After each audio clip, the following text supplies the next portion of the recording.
어버이 주일입니다. 오늘 특히 또 5월 8일 어버이날이에요. 어버이 은혜 감사하십시오. 어버이 노릇 잘 하십시다. 또 자녀 노릇 잘 합시다. 아멘. 하나님의 축복이 우리 성도님들의 가정과 삶 속에 충만하기를 소망합니다. 여러분, 성도라고 하는 말은 굉장히 중요한 의미를 함축하고 있습니다. 우리가 성도가 됐다라고 하는 얘기는 사실은 죄로부터 구원받았다라는 얘기예요. 여러분, 우리가 예수를 믿으면 가장 우선적으로 우리에게서 드러나는 것이 죄로부터의 자유입니다. 여러분, 우리가 내가 지은 죄를 내가 해결하는 게 아니라 예수 그리스도의 대속의 은혜로 우리가 죄로부터 자유하게 됩니다. 우리는 그래서 예수 안에서 죄인이 아니죠. 용서받은 죄인입니다. 믿습니까? 예, 그러나 그렇게 우리가 죄로부터 자유를 얻을 뿐만 아니라 그 은혜와 믿음 속에서 또 하나 우리가 삶에서 경험하는 것은 하나님의 창조와 섭리를 맛보는 겁니다. 사실 이것이 성도의 삶에 함축된 실제적인 모습입니다. 이 모습을 가장 잘 설명한 성구가 요한복음 10장 10절입니다. 이 요한복음 10장 10절은 예수님께서 오신 목적을 잘 설명해요. 도적이 오는 것은 도적질하고 죽이고 멸망시키려고 오지만 내가 온 것은, 주님이 직접 말씀하세요. 내가 온 것은 양으로 생명을 얻게 하고 더 풍성케 하려고 왔다라고 말해요. 거기에서 예수님이 내가 온 것은 성도들 온 인류에게 생명 주시고 그리고 더 풍성한 삶을 주시려고 오셨다라고 정의하십니다. 이 요한복음 10장 10절만큼 복음을 함축적으로 담고 있는 본문이 흔치 않습니다.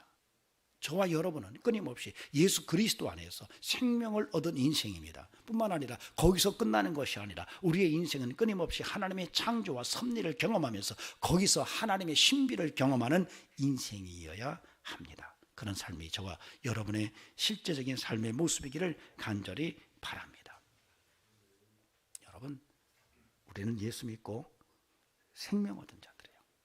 거기서 끝나면 안 돼요. 우리는 예수 믿고 그 예수 안에서 하나님의 창조와 하나님의 섭리의 실제성을 삶 속에서 경험하는 인생이 돼야 합니다. 여러분, 그것이 굉장히 우리에게 소중한 삶의 모습입니다. 사실 이런 본문의 그 복음의 핵심적인 사항을 바울이 사실은 고린도후서 5장 17절에서 새롭게 해석을 해냅니다. 누구든지 그리스도 안에 있으면 새로운 피조물이라 이전 것은 지나갔으니 보라 새 것이 되었도다. 누구든지 그리스도 안에 있으면 생명 얻는다. 새로운 피조물이다. 근데 그것이 새 창조다. 이렇게 얘기해요. 그러니까 예수 그리스도 안에서 생명 얻은 하나님의 백성들은 끊임없이 창조 속에서 하나님의 섭리를 경험하는 인생이어야 한다라고 설명을 합니다. 전 저와 여러분에게 그런 은혜 속에서 풍성한 삶의 역사가 가득하기를 간절히 바랍니다. 중요한 것은 여러분, 하나님의 창조와 섭리는 무한합니다. 한계가 없어요. 하나님의 창조와 섭리를 우리는 삶 속에서 경험할 때 그 섭리는 굉장히 신비하게 우리에게서 경험됩니다. 여러분, 하나님의 세계는 어쩌면 신비의 세계예요. 우리가 믿음의 삶을 통해서 하나님의 섭리하심과 하나님의 창조를 경험한다는 것은 예수 그리스도 안에서 생명 얻은 인생으로서 하나님의 신비를 경험하는 인생이라는 거예요. 여러분, 저와 여러분이 끊임없이 그와 같이 하나님의 신비를 경험하는 이런 풍성한 삶이 여러분의 신앙 속에서 확인될 수 있고 증거될 수 있고 그리고 그것을 다른 이들에게 보여줄 수 있는 이런 은혜의 삶이 함께하기를 바랍니다. 사실은 현대과학은 엄청나게 발전해 있습니다. 어느 정도까지 발전해 있느냐? 하나님에게 도전을 할 만큼 그렇게 현대과학은 지금 최고의 수준에 이르러 있어요. 그래서 마치 과학이면 이제는 하나님도 필요 없는 것처럼 이렇게 생각하는 이들까지도 있습니다. 그러나 놀라운 것은 그런 과학 문명이 현대 과학의 실체성에도 불구하고 과학이 오늘 우주의 모든 것들을 설명하지 못하는 거예요. 여러분, 그렇게 많이 발전하고 최고의 수준, 정말 신의 경지까지 이르렀다라고 그렇게 소리치는 그 과학이 여러분 설명하지 못하는 게 너무 많다는 거예요. 우주를 누가 만들었나요? 여러분을 누가 만들었을까요? 최초의 인간은 우연히 생겼을까요? 진화됐을까요? 설명이 가능합니까? 안 돼요. 여러분, 이 우주의 모든 이 행성들이 움직이는 이 시스템은 정말 설명이 불가능합니다. 그래서 여러분, 물리학자들이 예수를 믿지 않다가 천체를 연구하고 우주를 연구하다가 어느 날 하나님을 인정한다는 거예요. 정말로 하나님은 영원한 신비입니다. 그래서 하나님을 끊임없이 경험한다는 것은 하나님의 창조와 섭리 속에서 하나님의 신비를 계속 무한하게 경험할 수 있는 은혜를 맛보고 산다는 거예요. 저는 우리 성도들의 삶 속에 이와 같이 하나님의 창조와 섭리의 신비가 끊임없이 경험되어지는 이런 축복이 함께하기를 소망합니다. 여러분, 그래서 오늘 이런 하나님의 창조와 섭리의 은혜 속에서 도대체 가정의 실체가 무엇인가? 오늘 이 창세기 2장 18절에서 25절을 통해서 그런 창조적 섭리적 관점에서 가정의 구체성을 하나님께서 뭐라고 말씀하셨는지 함께 들여다보고 우리를 조명해보는 이런 시간을 갖고 싶습니다. 여러분, 욥기 38장 39절을 여러분이 가서 읽어보시면 굉장한 이야기가 쓰여져 있습니다. 사실 욥은 하나님 앞에 하나님 이럴 수가 있습니까? 어떻게 의인이 이렇게 고난을 당할 수 있나요? 라고 도전장을 내밀었어요.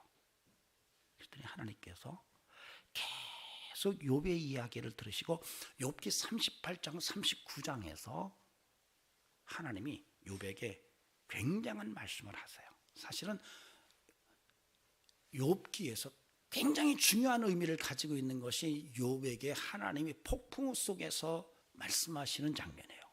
전에도 한번 말씀드렸어요. 예언서에서는 하나님이 직접 나타나셔서 말씀을 하시는 것이 굉장히 많이 기록되지만 지혜문학, 잠언이나 욥기나 전도서, 시편에서는 지혜문학 속에서는 하나님이 직접 나타나셔서 말씀하시는 경우는 거의 없는데 유일하게 이 폭풍우 언설만 2번에 걸쳐서 욥에게 하나님이 직접 말씀하신다 그랬어요. 거기서 하나님이 욥에게 이런 말씀을 하세요. 그때에 여호와께서 폭풍우 가운데 욥에게 말씀하여 이르시되 무지한 말로 생각을 어둡게 하는 자가 누구냐? 너는 대장부처럼 허리를 묶고 내가 내게 묻는 것을 대답할지라. 내가 땅에 기초를 놓을 때에 네가 어디 있었느냐? 네가 깨달아 알았거든 말할지니라. 누가 그것에 도량법을 정하였는지, 누가 그 줄을 그것 위에 띄웠는지 네가 아느냐? 그것의 주추는 무엇 위에 세웠으며 그 모퉁이 돌은 누가 놓았느냐? 그때의 새벽별들이 기뻐 노래하며 하나님의 아들들이 다 기뻐 소리를 질렀느니라. 바다가 그 모태에서 터져 나올 때에 문으로 그것을 가둔 자가 누구냐? 그때에 내가 구름으로 그 옷을 만들고 흑암으로 그 강보를 만들고 한계를 정하여 문빗장을 지르고 이르기를 내가 여기까지 오고 더 넘어가지 못하느니 네 높은 파도가 여기서 그칠지라 하였노라. 16절에서 네가 바다의 샘에 들어갔었느냐? 깊은 물 밑으로 걸어다녀 보았느냐? 사망의 문이 내게 나타났느냐? 사망의 그늘진 문이 네가 보았느냐? 땅의 너비를 네가 측정할 수 있느냐? 하나님의 창조를 네가 알아? 의인의 고난의 문제에 대해서 하나님 앞에 막 질문하는 이 욥에게 하나님은 네가 창조의 근본을 알고 있어? 라고 묻는 거예요. 여러분, 39장에 가면 또 다른 분위기로 욥에게 하나님이 말씀하십니다. 산염소가 새끼 치는 때를 네가 아느냐? 암사슴이 새끼 낳는 것을 내가 본 적이 있느냐? 그것이 몇 달 만에 만삭이 되는지 아느냐? 그 낳은 때를 아느냐? 그것들은 몸을 구부리고 새끼를 낳으니 그 괴로움이 지나가고 그 새끼는 강하여져서 빈들에서 크다가 나간 후에는 다시 돌아오지 아니하느니라. 세상의 섭리를 네가 아느냐? 네가 창조의 하나님의 손길을 아느냐? 지금도 세상 만물을 섭리하시는 하나님의 손길을 네가 아느냐라고 물으세요. 욥이 이 얘기를 듣고 나중에 하나님, 내가 지금까지 어둔한 말로 하나님에게 쏟아놓은 말을 거둬들이고 내가 제 가운데서 회개한다고 말합니다. 참 우리가 교만하죠. 하나님 앞에서 조금 뭘 안다고, 조금 의롭다고, 뭘 조금 특별한 것이 있다고 그렇게 목소리를 냅니다. 그러나 하나님의 무한한 창조와 하나님의 무한한 섭리 앞에서는 우리의 실존은 너무나도 미약하다는 것을 오늘 깨달아야 합니다. 그리고 하나님이 뭐라고 말씀하시는지에 귀를 기울이는 그런 영성을 우리가 가져야 할 것입니다. 오늘 그렇게 하나님의 음성이 저와 여러분에게 들려지기를 주의 이름으로 간절히 축원합니다. 여러분, 그래서 성도는 끊임없이 하나님의 신비 세계를 경험하는 삶이 살아있어야 돼요. 여러분, 하나님의 신비 세계는 무한합니다. 신비주의는 아니에요. 하나님의 신비가 너무 많은데 그 무한한 신비 세계를 경험하는 사람들이 성도들이에요. 이것이 창조와 하나님의 섭리 속에서 경험이 가능해요. 그런데요, 여러분, 이 신비를 경험한다는 것은 얼마나 생기 넘치는 인생인지 몰라요. 늙었다라고 하는 얘기는 신비로운 게 없다는 얘기예요. 여러분, 살면서 나는 신비로운 게 별로 없어, 그러면 늙었다라고 보면 돼요. 그것이 별거 아니면 곧 죽을 날이 가까운 거예요. 여러분, 아이들은요 모든 게 신비합니다. 아이들은 이 꽃을 보면, 목사님 이 꽃이 왜 하얗죠? 이렇게 물어요. 어른들은 그거 안 물어봐요. 근데 목사님 왜 저 꽃은 자주색이죠? 이렇게 물어요. 신비한 거예요. 그러니까 아이들은 끊임없이 신비해서 묻는 게 너무 많아요. 세상의 신비를 너무 많이 경험해요. 그러니까 젊은 거예요. 야, 그거 하얀 거야, 그건 자줏빛이야, 그냥 그렇게 생겨 먹은 거야. 이미 다 아는 거예요. 늙었다는 얘기예요. 여러분, 하나님의 신비는 무한해요. 이 신비를 삶 속에서, 일상의 삶 속에서 깊이 경험하면서 여러분 삶 속에 생기 넘치는 은혜가 살아있기를 주의 이름으로 축원합니다. 하나님의 신비를 경험하면서 우리가 젊은 인생, 그래서 우리의 겉사람은 후패하지만 우리의 속사람은 날마다 강력한 힘을 가진 성도로 인생을 살아가는 거예요. 그래서 하나님 앞에 나이를 무색해 하는 이런 인생을 살아내고, 항상 나이가 들었지만 얼굴에 기쁨과 감사가 가득하고 삶의 생기가 넘쳐서 걸음걸이도 빠르고 말하는 것도 바르고 정말 얼굴 표정도 기쁨과 은혜가 충만한 모습으로 살아가는 거예요. 지난주에 꽃을 사러 갔어요. 제 아내하고 꽃을 사러 가서 꽃값이 굉장히 올랐어요. 야, 이제 꽃값이 엄청 비싸구나. 그래도 꽃을 한 판을 샀어요. 갔다 와서 꽃을 이 화분에 제 아내하고 둘이 하루 종일 가지고 담는데, 제 아내가 그러는 거예요. 나는 꽃만 보면 웃음이 나온대요. 뭔 얘기야 했더니 제 아내가 그래요. 내가 참 미안하더라고요. 그 얘기를 듣는데, 과일하고 꽃을 보면 너무 아름다워서 절로 웃음이 나온대요. 그러냐고. 왜 그러냐고 그랬더니, 어떻게 하나님이 이렇게 아름답게 꽃을 만들었을까 생각하면 그냥 웃음이 빵 터진대요. 과일을 보면은 어떻게 이렇게 아름다운 과일을, 하나님이 온 과일을 이렇게 만드셨을까 생각하면 웃음이 빵 터진대요. 내가 그래서 아내한테 꽃을 못 사줬구나. 그 꽃만 봐도 웃는다는데 내가 평생 그런 걸 못했구나. 제가 회개를 했습니다, 속으로. 제 아내는 굉장히 오래 살 것 같아요. 신기한 게 너무 많으니까. 하나님 이런 것에도 신비함을 느끼는 거예요. 저는 그냥 꽃이면 꽃이지 하고 휙 지나가는데 이걸 일찍 죽을 사람이에요. 네. 여러분, 사람이라는 게 생기가 어디서 나오는 거예요? 신비한 것을 볼 때 생기가 나오거든요. 그럴 때 죽을 병도 나아요. 여러분, 지나가는 꽃을 보고 아이씨, 내가 기분 나쁜데 네가 왜 여기서 웃고 있냐 하면서 발로 퍽 차고 가잖아요. 죽을 날 얼마 남은 거예요. 여러분, 그래서 여러분, 하나님의 세계는 신비로 가득합니다. 경험할수록 신비해요.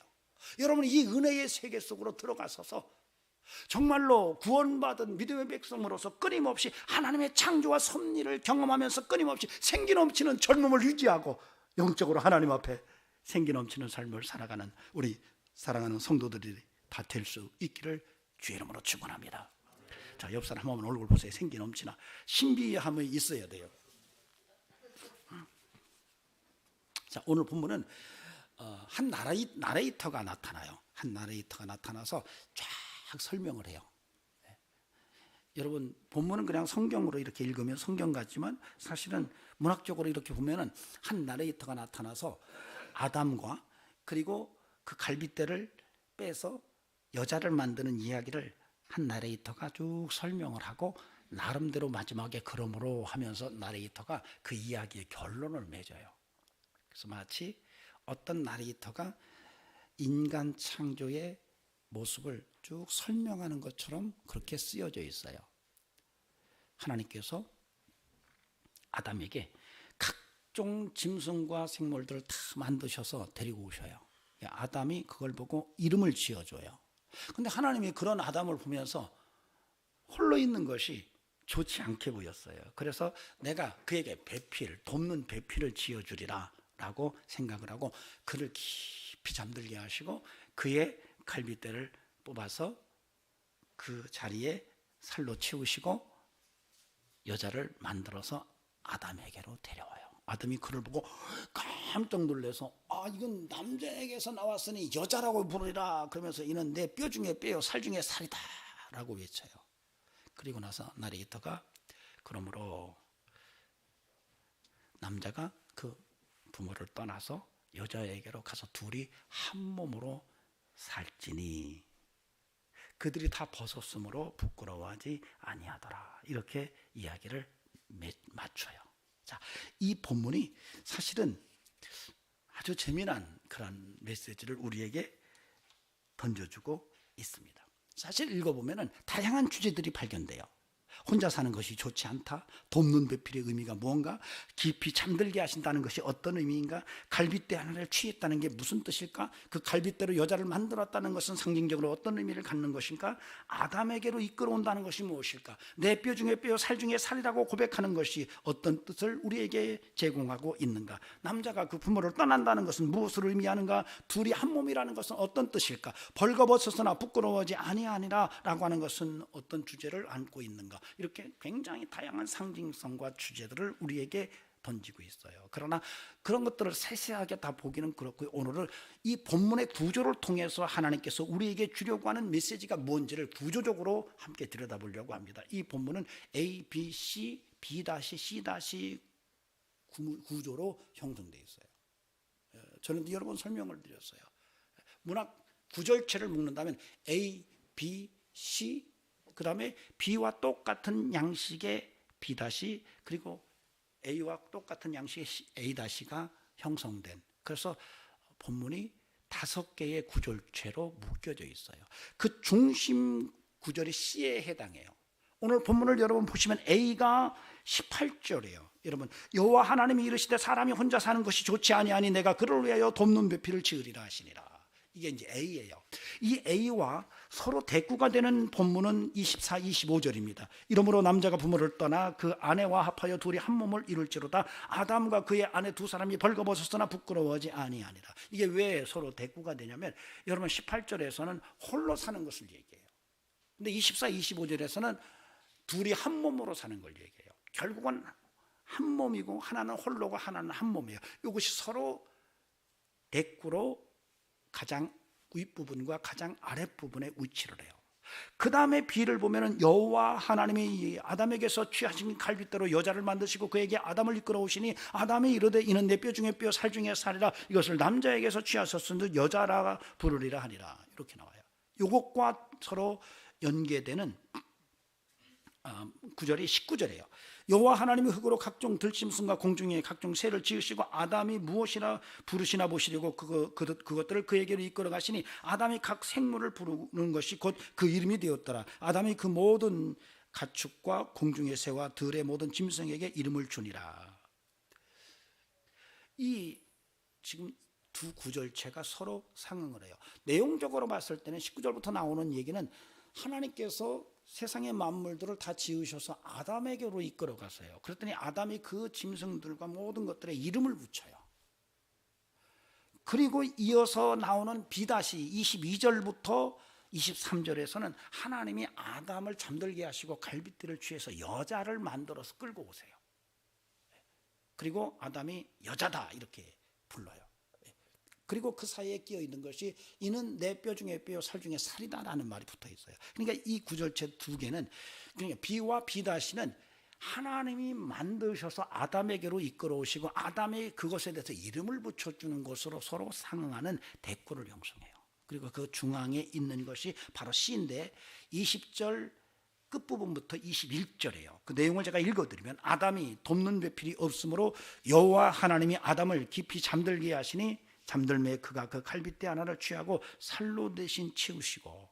이게 사실은 씨예요. 즉 다시 말하면 이 씨를 축으로 해서 B와 B-가 위치하고 그 다음에 A와 A-가 위치해요. 이걸 제가 양파구조라고 그렇게 설명을 했습니다. 사실 양파구조라는 말을 쓰지는 않습니다. 근데 제가 해보니까 이건 양파와 같은 구조예요. 그래서 가장 중앙에 중요한 메시지를 담아놓고 그것을 둘러싸도록 감싸는 이런 문학적 구조예요.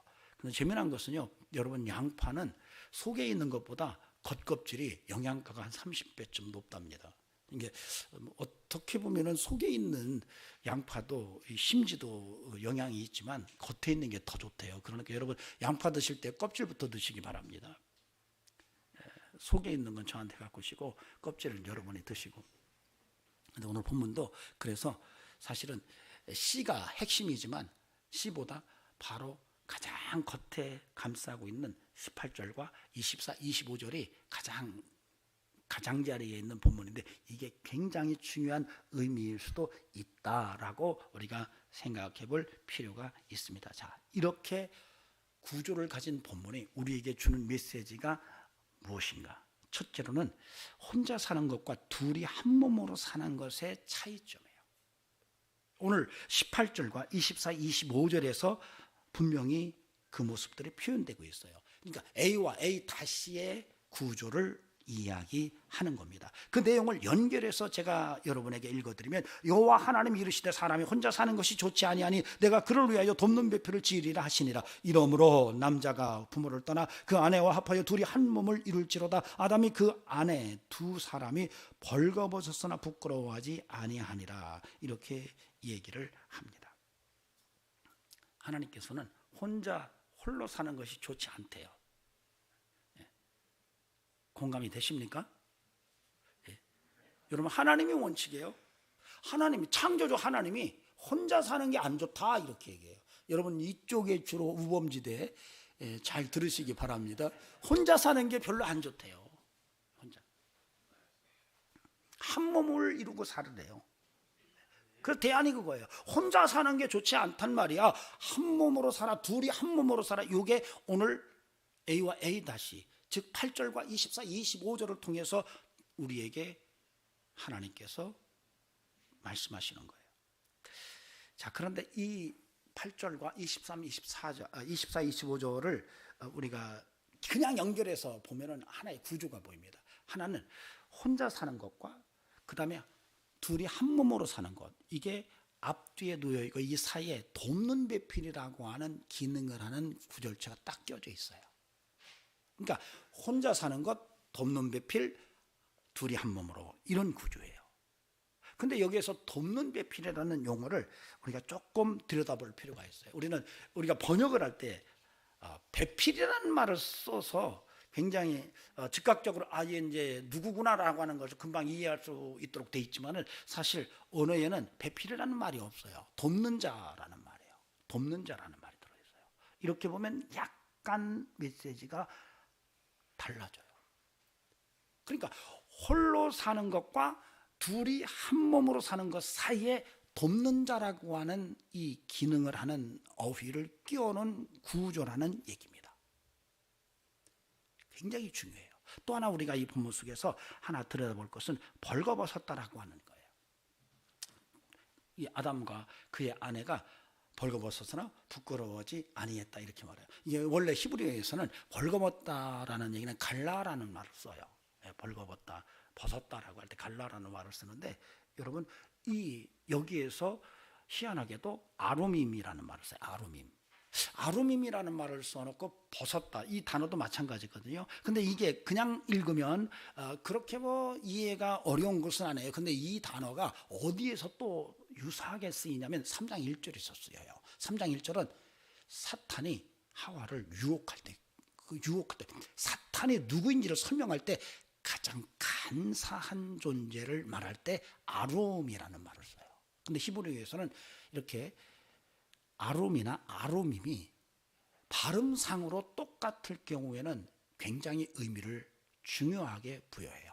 사실은 아루밈 할 때 임이라는 전미어를 붙이면 복수형이 됩니다.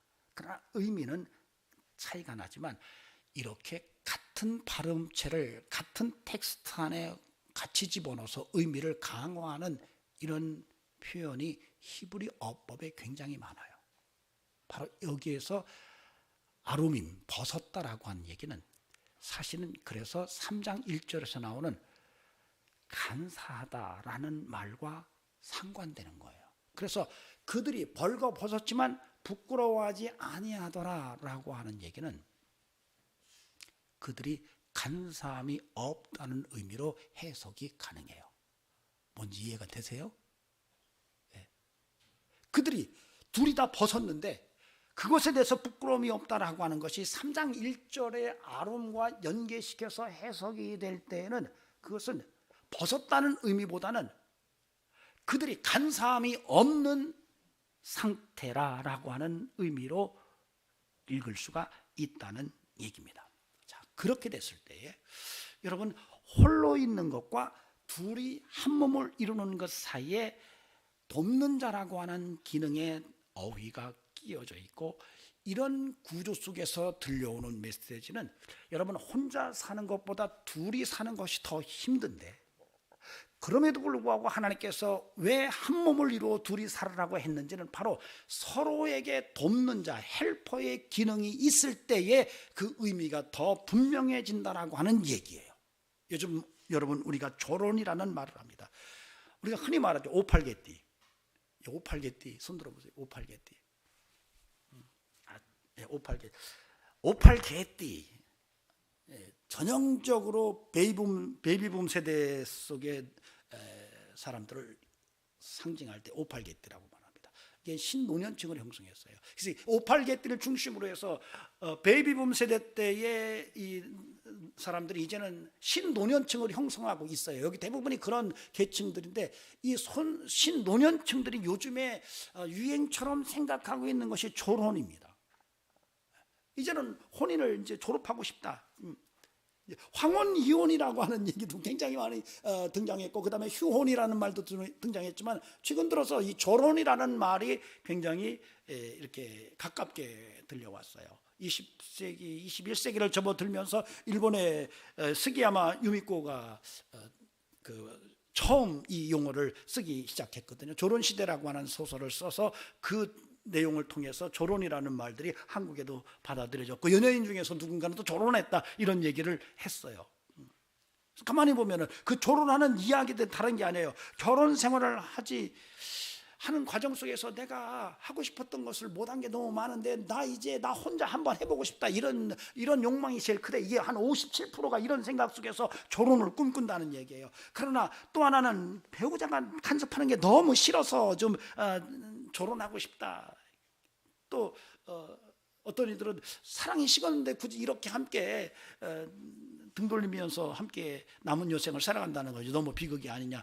주로 이런 것 때문에 결혼을 꿈꾼다고 그래요. 여러분 그런데 여러분 조론이라고 하는 그 밑바닥에 숨어 있는 게 뭐죠? 자기 편리예요. 자기가 우선인 거예요. 자기 이기심이 깔려 있는 거예요.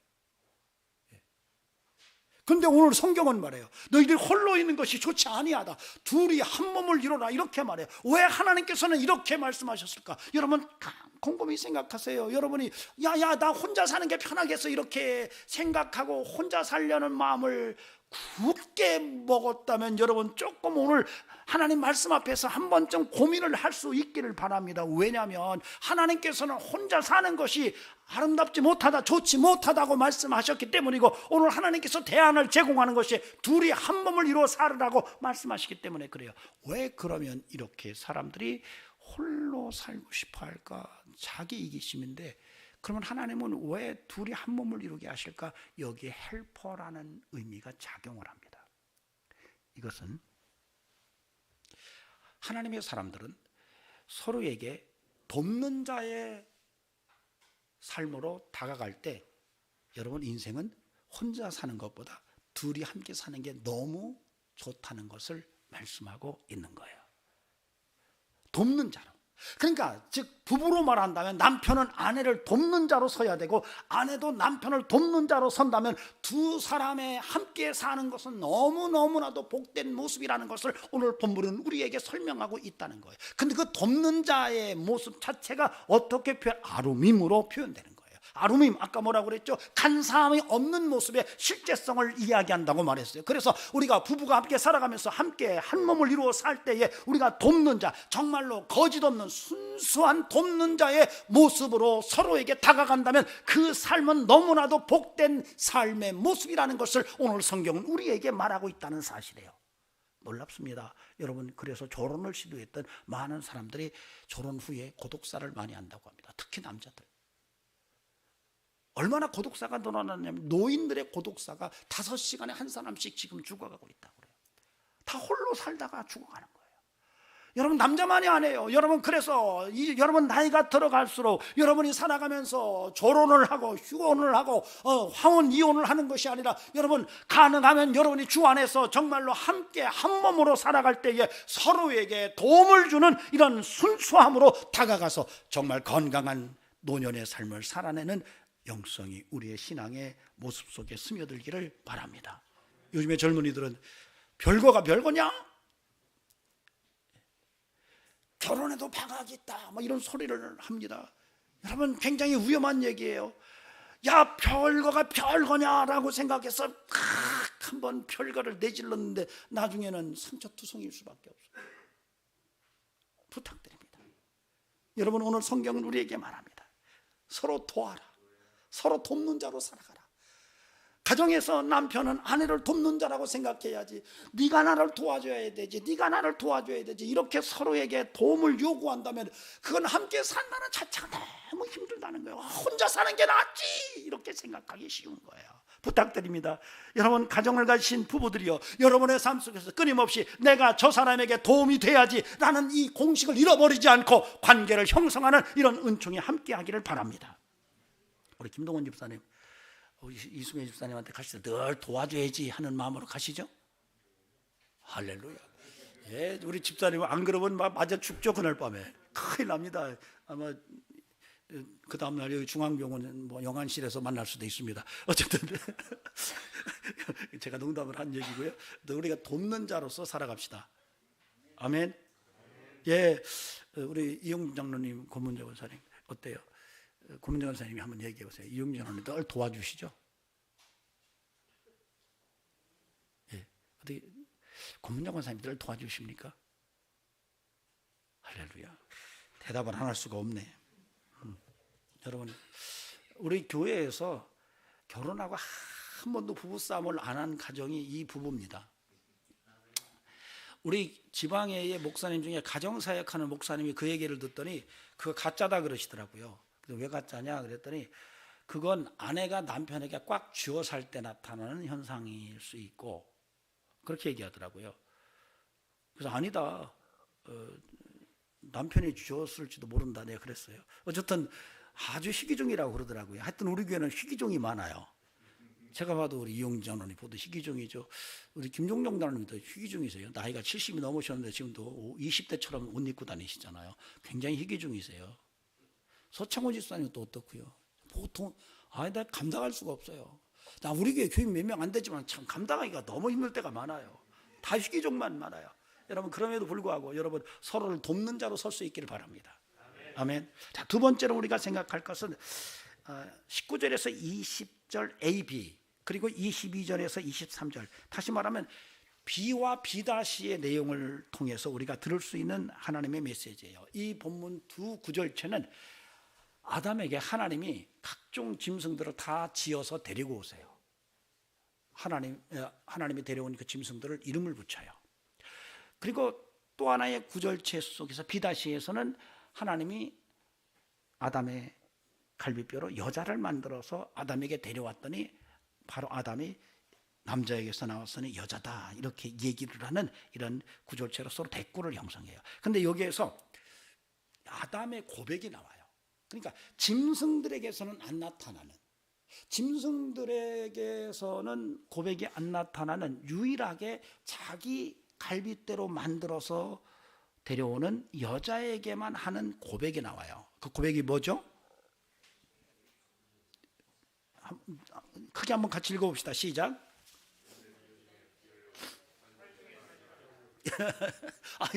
어떻게 우물쭈물 하세요? 따라합시다. 이는 내 뼈 중에 뼈요, 살 중에 살이라. 여러분, 이것은요 짐승에게는 안 해요. 그러니까 아담이 바로 자기 아내로 데려온 여자에게 하는 얘기예요. 굉장히 감동적이죠. 제가 일부 예배 때도 그렇게 물었는데, 그런 말을 아내에게 고백할 수 있는가? 자, 물어봅시다. 저 박태상 성도님, 지금 아내 옆에 있잖아요. 이렇게 보시고, 당신은 내 뼈 중에 뼈요, 살 중에 살이다, 이렇게 말할 수가 있습니까? 대답 못하시면 안 돼요. 굉장히 중요합니다. 이거 우리 이쪽에 앉아 있는 분들, 이쪽은 좀 그렇고요. 그런 고백이 있기를 바랍니다. 이게 보통 일은 아니에요, 사실은. 보통 일은 아니지만 여러분, 하나님은 아담을 통해서 우리에게 그런 메시지를 줍니다. 아내를 보고 내 뼈 중에 뼈요, 살 중에 살이라고 고백할 수 있어야 된다. 이거 안 하면 안 돼요. 여러분, 저는 저와 여러분에게 이런 음성이 들려지기를 바랍니다. 그래, 아내를 향하여 이는 내 뼈 중에 뼈요, 내 살 중에 살이다라고 고백할 수 있는 남편들이 돼야 되겠다라고 하는 이 뜨거운 마음을 좀 가졌으면 좋겠어요. 여러분, 놀랍게도 바울 사도가 그런 내용을 이야기합니다. 에베소서 5장 25절에서 남편들아 안에 사랑하기를 그리스도께서 교회를 사랑하시고 그 교회를 위해 자기 자신을 주신같이 하라. 28절에서 자기 아내를 사랑하기를 자기 자신같이 할지니 아내를 사랑하는 자는 자기를 사랑합니다, 이렇게 말해요. 여러분, 이게요 창세기에서 나온 거예요. 아담의 갈비뼈를 통해서 취해서 아내를 만들었어요. 아내를 사랑하는 것이 나를 사랑하는 거래요. 여러분, 그래서 베드로 사도도 그렇게 얘기해요. 남편들아, 이와 같이 자기 지식을 따라 너희 아내와 동거하고 그를 더 연약한 그릇이요 또 생명의 은혜를 함께 이어받을 자로 하라. 귀히 여겨라. 아내를 귀히 여기래요. 왜냐하면 기도가 막히지 않으려고. 그러니까 성도가 아내를 귀히 여기지 않으면 기도가 막힌대요. 여러분, 이거 굉장히 충격적인 얘기 아니에요? 남편들 잘 일이 안 되죠? 기도를 해도 안 되잖아요. 왜 그래요? 아내를 귀히 여기지 않아서일 수 있어요. 요인 중에 하나가. 여러분, 그래서 저는 우리 남편들에게 말씀을 간곡히 드립니다. 여러분, 아내가 바로 내 뼈 중에 뼈요, 내 살 중에 살이라는 이런 고백이 여러분 대놓고 아내에게 하지 않더라도 여러분 마음속에, 그래, 내 아내가 내 뼈 중에 뼈요, 내 살 중에 살이지, 그래, 아내를 사랑하는 것이 나를 사랑하는 거다라고 하는 이 감동이 살아있는 이런 성도가 되어지기를 주의 이름으로 간절히 축원합니다. 근데 중요한 것은 아내들에게 제가 묻고 싶은 게 있어요. 그런 소리를 들을 만한가? 그런 소리를 들을 만한가? 남편으로 하여금 당신은 내 뼈 중에 뼈요, 살 중에 살이라 라는 이런 고백을 들을 만한 아내로 지금 살아가고 있는가라고 하는 것을 한번 들여다보라는 거예요. 최은수 집사님, 그렇죠? 그렇게 사시죠? 네. 여러분, 굉장히 심각한 얘기예요. 성경은 말합니다. 베드로전서 3장 1절에서 5절에서 아내들아 이와 같이 자기 남편에게 순종하라. 이는 혹 말씀을 순종하지 않는 자라도 말로 말미암지 않고 그 아내의 행실로 말미암아 구원을 받게 하려 함이니 너희의 두려워하며 정결한 행실을 봄이라. 너희의 단장은 머리를 꾸미고 kum을 차고 아름다운 옷을 입는 외모로 하지 말고 오직 마음에 숨은 사람을 온유하고 안정한 심령에 썩지 아니할 것으로 하라. 이는 하나님 앞에 값진 것이니라.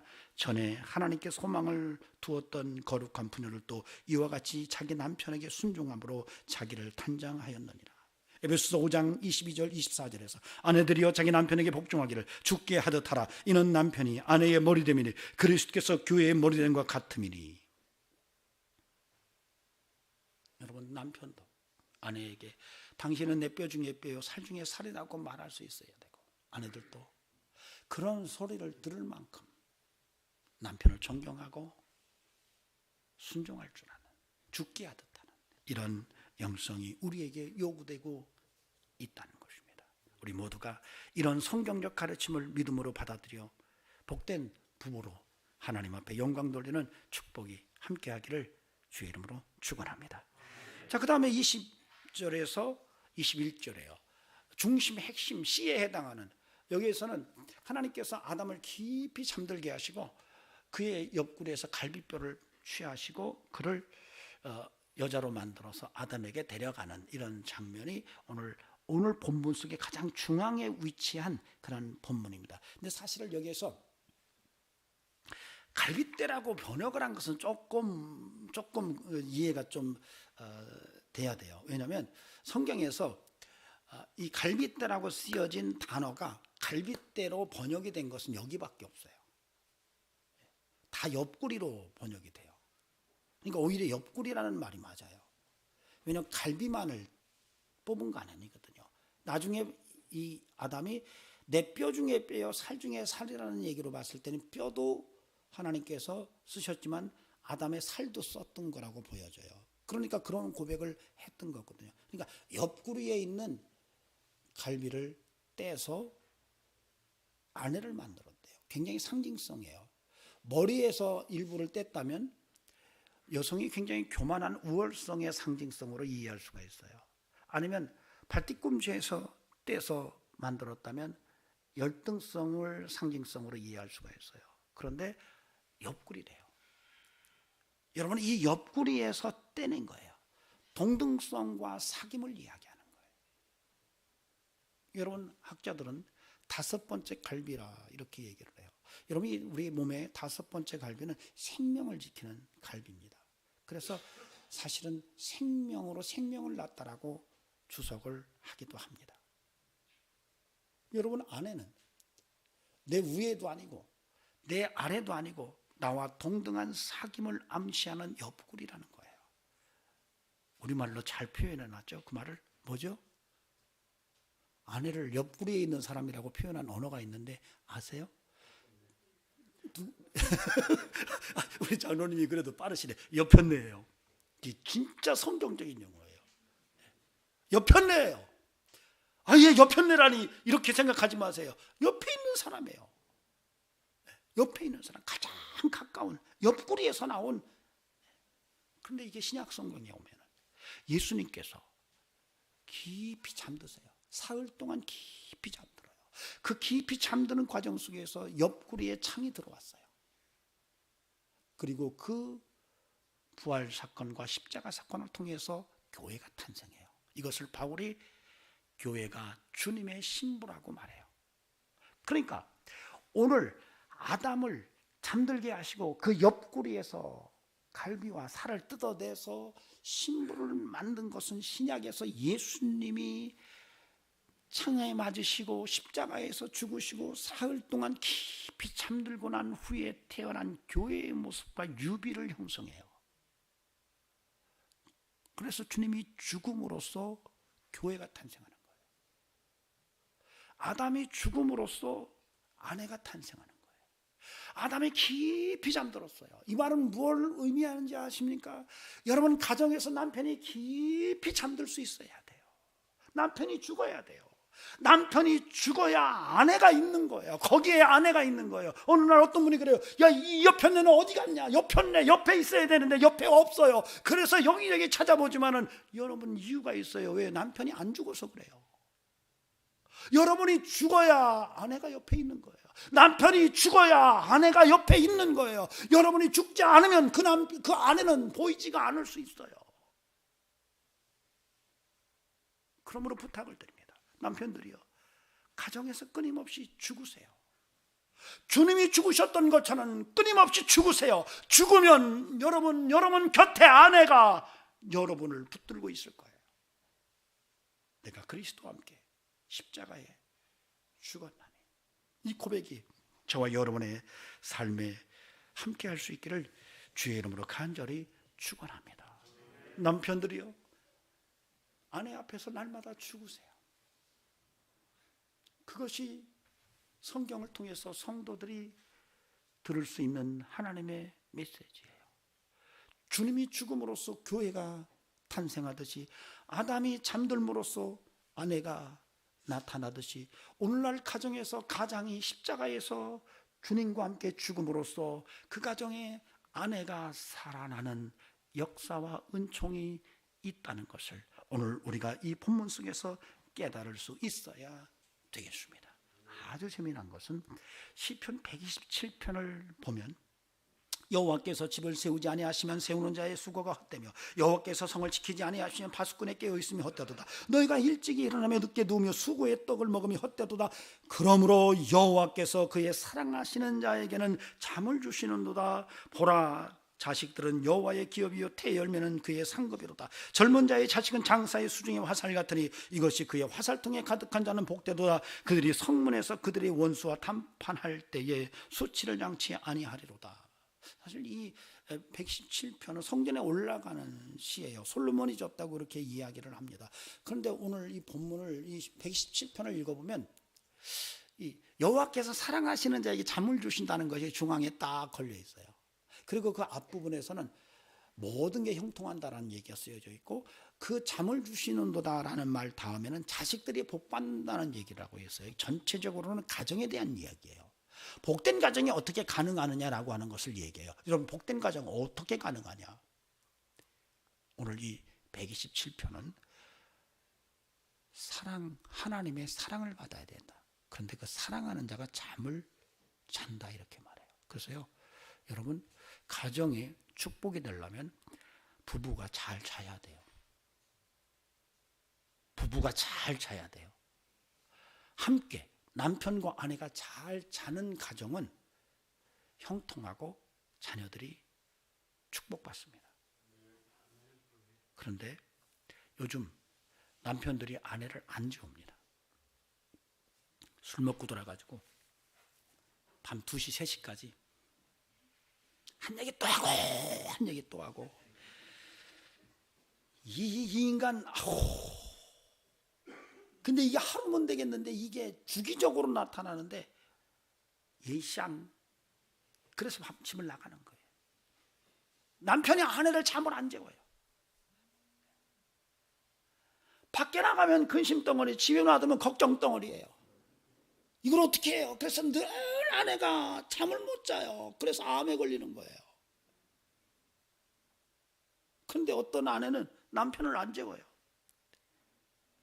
아무개 집은 이번에 얼마를 벌었다는데 당신은 지금 가져온 것이 바로 이거밖에 안 되느냐고 막 밤새도록 바가지를 긁는데 잠을 잘 수가 없는 거예요. 그래서 암에 걸리는 거예요. 오늘 성경은 말합니다.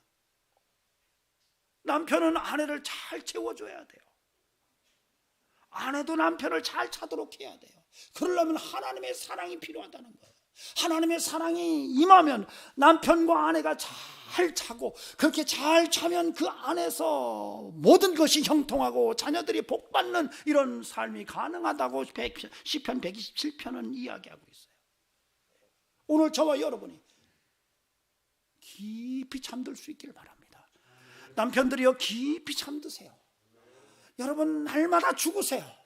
그리고 부부가 함께 서로 잠을 잘 재워주세요. 그러기 위해서 하나님의 사랑을 깊이 경험하십시오.